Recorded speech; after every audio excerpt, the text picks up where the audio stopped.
So good morning, and let's finish off with the last topic which is present in the system of your liver and the gallbladder, that is the diseases of the gallbladder. Now if you look at the gallbladder, first thing is what we need to know is the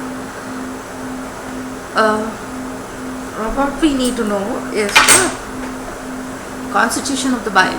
And if you look at the bile, most of the bile is made up of 67% is made up of your collates, and 22% is phospholipids, 4% is of cholesterol, and it is only 0.5% bilirubin and 4.5% of proteins.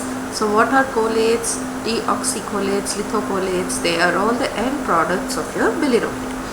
Now the major disease of your gallbladder, what we need to remember is cholelithiasis. What is cholelithiasis?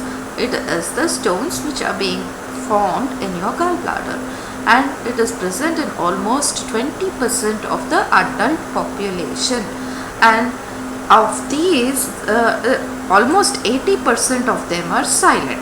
More than 80% of the gallbladder stones are silent. Now coming to cholelithiasis, we can classify them as pure stones and mixed stones.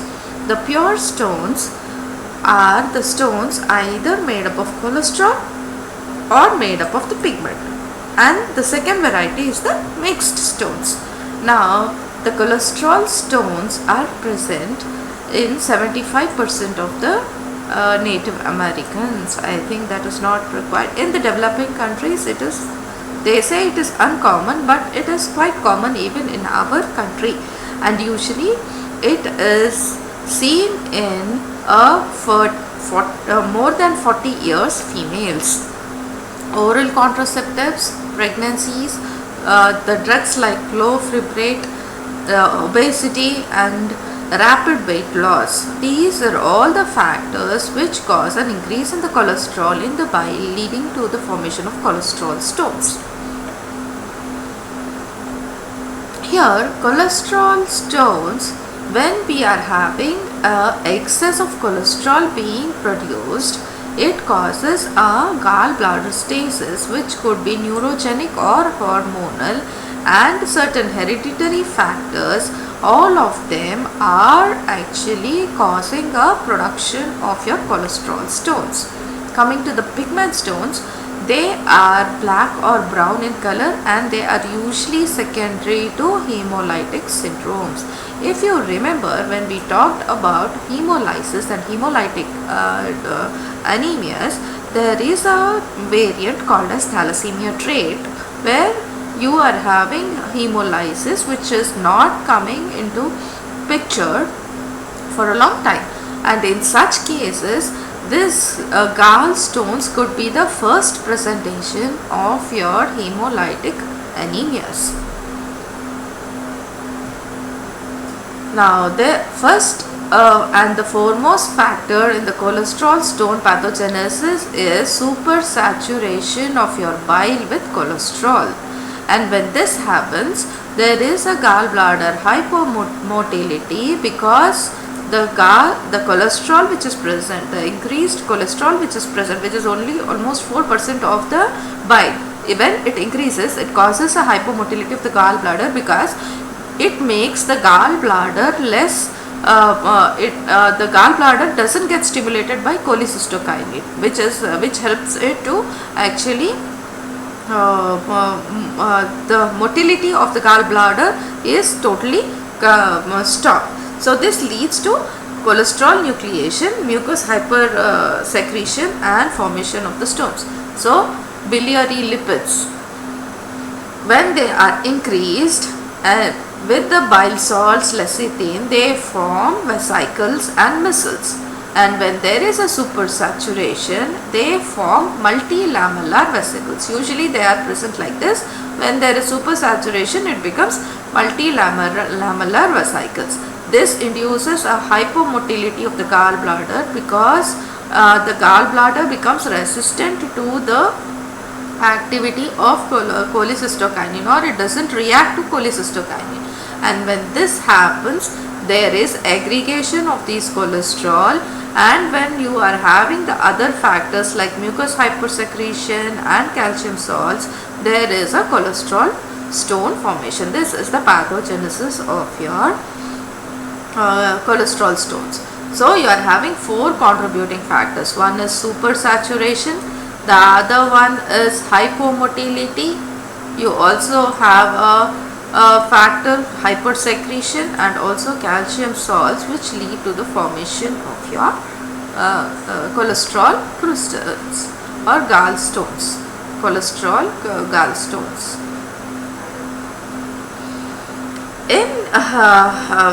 In your hemolytic anemias, when you are having an excess of bile acids, they with calcium and the free fatty acids, they form the cholesterol stone, the pigment stones.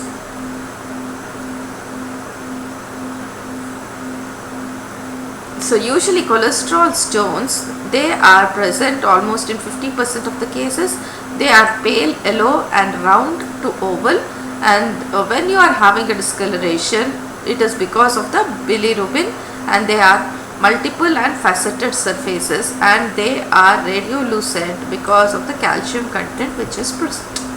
Coming to the pigment stones, they are black when they are uninfected, and when you are having calcium and mucus, they become fragile.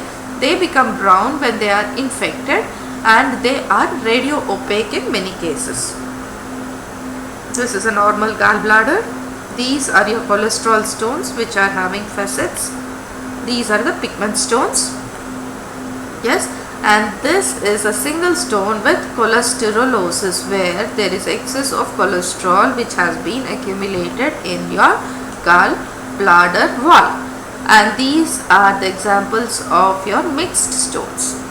So almost 80% of the cases of these cholelithiasis are asymptomatic, and they 1% of your 1% of the cases become symptomatic every year. So as the number of the year passes, the symptoms which they might manifest becomes increased. The percentage will increase, and biliary pain, which can be constant or it can be colicky, and sometimes it is the complications which will bring the cholelithiasis to light, like manifestation. When they get manifested either as empyema, perforations, or fistula formation. And when you are having an obstructed gallbladder and when it is not inflamed, you call it as hydrops or mucocele. And the development of carcinoma in these cases of cholelithiasis is very rare. So when your stone gets obstructed at these junctions, that is at the neck of the gallbladder and at the colodocal, when they get impacted, that is when you get a colicky pain. Common sites for a gallbladder stone development. It could be in the gallbladder, or it could be, these are called as colodocal stones, or it could be they can also be in the ducts as well. Not only in the gallbladder, these stones can also be seen even in the ducts. So these are the gallstones, and here is a carcinoma which is there incidentally in these cases of the gallbladder. So whenever there is a cholecystectomy secondary to stones, don't forget to open it and examine it, because there might be a case of adenocarcinoma in gallbladder. It is very rare, but still it might be there. What is cholesterolosis? Cholesterolosis means there is an esterification of the cholesterol in the mucosa, which are taken up by the macrophages. This is how it looks like when we see it grossly, and when you look at under the microscope, this is your epithelium, the tall columnar ciliated epithelium, which is the lining of the gallbladder, and underneath we are having macrophages which have taken up the excess of the cholesterol. This is called as cholesterolosis. Yes, all these areas are the macrophages, which have ingested your cholesterol and got deposited just beneath your epithelium. Now, what is cholecystitis? That was cholelithiasis. And what is cholecystitis? Like itis of all other systems. When you add itis, it means inflammation. Inflammation of the gallbladder is cholecystitis, and it is of two types: acute, chronic, and the third one is acute superimposed on chronic. And coming to the acute, you have calculus, acalculus, and emphysematous. The same way, chronic is calculus, acalculus, and xanthogranulomatous cholecystitis. Coming to acute cholecystitis, it is defined as a acute biliary pain with fever and hypochondriac tenderness, which is developing within 24 hours, and it is a common reason of emergency cholecystectomy. And if this is in 90% of the cases, it is because of the calculus, and there are few cases where it is secondary, which is called as acalculus, and this is because of the hypomotility of the gallbladder. In the severely ill patients, what is happening is they are being given parenteral feeds, and one of the stimulus for the gallbladder for its contraction is your food. Yes, when they are being given prolonged IV hyperalimentation or the parenteral feeds, what is happening? The gallbladder remains immobile and then it gets inflamed. That is the cause for acalculous cholecystitis. Grossly, how does this acute cholecystitis look like? You can have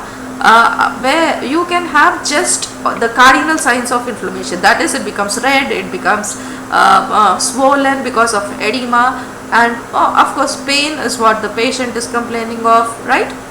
So the cardinal signs can be there, but sometimes what happens is there is a pus collection, complete pus collection in the gallbladder. The entire epithelium is eroded and everything is filled with pus, and that is called as empyema of the gallbladder. So what is empyema? It is the pus which got collected in the gallbladder. And we can have gangrenous cholecystitis. What do you mean by gangrenous necrosis? Where the tissue has been dead and there is putrefaction after the death of the tissue. That is called as gangrenous cholecystitis. You can have a gangrenous necrosis, you can have perforation in these cases, or you can have a bacterial infection, and we can have bacterial infection by salmonella, and it is most common in cases of hemolytic anemias and also staphylococcal infection. And the other one is emphysematous cholecystitis, where along with signs of inflammation, you also have gas collection, and that is usually secondary to clostridial infections of these cases of the patients. In acute cholecystitis, you are having the infiltration of the gallbladder mucosa with your polymorphs, which is not normal. These are all the polymorphs which you are finding. This is the normal gallbladder, where you do not find your acute inflammatory cells. So acute calculus cholecystitis, it appears suddenly and it is a surgical emergency, and most of the cholecystectomies are done because of this. And there is a progressive right upper quadrant pain, and the patient complains also of fever, vomitings and tachycardia. 25% progressively severe symptoms, and the recurrence is very common in these cases. High index of suspicion is necessary for in these cases. Whenever you are having a ill patient who has been hospitalized for a long time, you should have a high incidence of suspicion to diagnose cases of acute acalculous cholecystitis. Now coming to chronic cholecystitis, this can be a sequelae of acute attacks, or in the absence of the acute attacks, in 90% of the cases, just cholelithiasis can cause a chronic inflammation.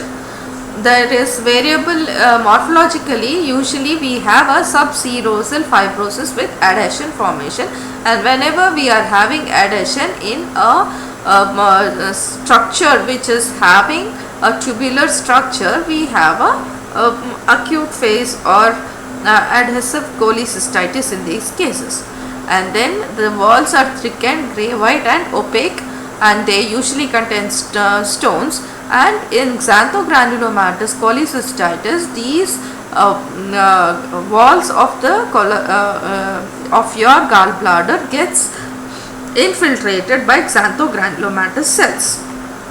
So recurrent attacks of right upper quadrant pain, which is, and this could be steady or colicky pain, nausea, vomiting and intolerance. This is how they present chronic cholecystitis.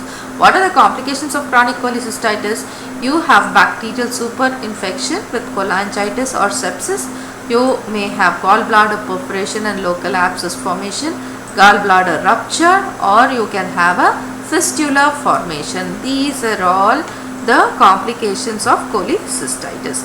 This is a chronic cholecystitis which is called as a porcelain gallbladder, where the gallbladder becomes stiff and it is not able to contract. In chronic cholecystitis, there is fibrosis here, and then here, look at this fibrosis, and we have the macrophage and lymphocyte infiltration. Now, what are the tumors of the gallbladder? It is usually adenocarcinoma, and it is usually present in the 7th decade, and the carcinomas of the gallbladder is much less when compared to the gallstones. So it is an infiltrating or an exophytic growth, and usually most of the times it is adenocarcinoma. Only 5% of them are squamous cell carcinoma, and few of them can be poorly differentiated carcinomas. And carcinomas of the extrahepatic bile ducts are very uncommon, and they come to light because of painless progressive jaundice. Because of the obstruction to the duct, these come to light very early in life, and 90% of them are adenocarcinomas, and the survival rate is very less. And that was all about your gallbladder diseases. And before going away and closing up with this chapter, I would like to tell you that you can have an essay question from cirrhosis. One is cirrhosis, then you can have an essay question viral hepatitis, alcoholic hepatitis, and gallstones are very common questions which you get. And all those Mallory Dank bodies which I have described in your alcoholic liver diseases, the periportal necrosis, portal necrosis, and the fibrosis which I have told you, those are all your entrance questions, right? Okay, and goodbye for now, and then let's meet when I start about the diseases of your renal system in another 2 weeks. Okay, bye.